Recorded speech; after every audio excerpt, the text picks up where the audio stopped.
Hosur Online. Giving information is our business. Shoolagiri மற்றும் பாகலூர் வட்டாரங்களில் தங்கத்தை விட வேகமாக விலையேற்றத்தை காணும் நிலத்தின் விலை பணத்தை அள்ளி குவிக்கும் ரியல் எஸ்டேட் அதிபர்கள் வருதோ வரலையோ ஏதாவது ஒரு அறிவிப்பை அடிப்படையாக வைத்து நிலத்தின் விலையை பல மடங்கு உயர்த்தி வருவாய் ஈட்டுகிறார்கள். நிலத்தை விற்று பெரிய அளவில் வருவாய் ஈட்டுவது நிலத்தின் உள்ளூர் உரிமையாளர்களா என்றால் அதுதான் இல்லை. குறிப்பாக பாகலூர் பேரிகை பகுதி கடந்த 25 ஆண்டுகளுக்கும் மேலாக நிலத்தின் விலையில் தொடர்ந்து உச்சம் தொட்டு வருகிறது. 2000ஆவது ஆண்டு துவக்கத்தில் இப்பகுதியில் ரோஜா உள்ளிட்ட கொய்மலர் மற்றும் பல வண்ண கேப்சிகம் உற்பத்தி செய்வதற்கான வெப்பநிலை அமைந்திருப்பதை வைத்து நிலத்தின் விலை உயர்ந்து வந்தது.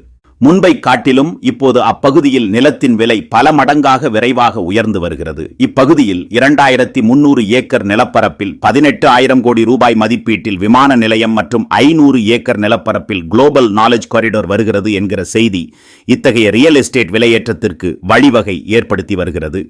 இச்செய்திகளில் தெளிவுத்தன்மை இல்லாத நிலையிலும் செய்திக்கு அடிப்படையாக கூறப்படுவது இப்பகுதியில் முத்தாலி அருகே STRR சாலைக்கு வலப்புறம் தமிழ்நாடு அரசிடம் இருக்கும் 500 ஏக்கர் மற்றும் வெங்கடேசபுரம் பகுதியில் இருக்கும் 650 ஏக்கர் நிலப்பரப்பு.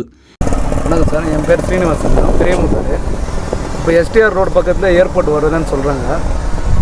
எங்களுக்கு வந்த தகவல் இந்த ஒசூர் ரோடு வருது, முத்தாலி டு ஒசூர் ரோடு. அந்த ரோடுலேருந்து 300 மீட்டர் தள்ளி இந்த பக்கம் இது ஃபுல்லாக ஒரு சர்வே பண்ணியிருக்காங்க. ஏதாவது ஒரு வாய்ப்பு இருக்குன்னு நினைக்கிறேன். வேகமான வளர்ச்சியை விரைவில் எட்டப்போவதாக முத்தாலி, பலவனப்பள்ளி, தாசப்பள்ளி, அலேநத்தம், மிடுதேபள்ளி, வெங்கடேசபுரம் ஆகிய பகுதிகளை குறிப்பிடுகிறார்கள். இப்பகுதிகளில் தான் உறுதியாக விமான நிலையம் மற்றும் குளோபல் நாலேஜ் காரிடர் அமைக்கப்படும் என உள்ளூர் மக்களும் நம்பிக்கை தெரிவிக்கின்றனர்.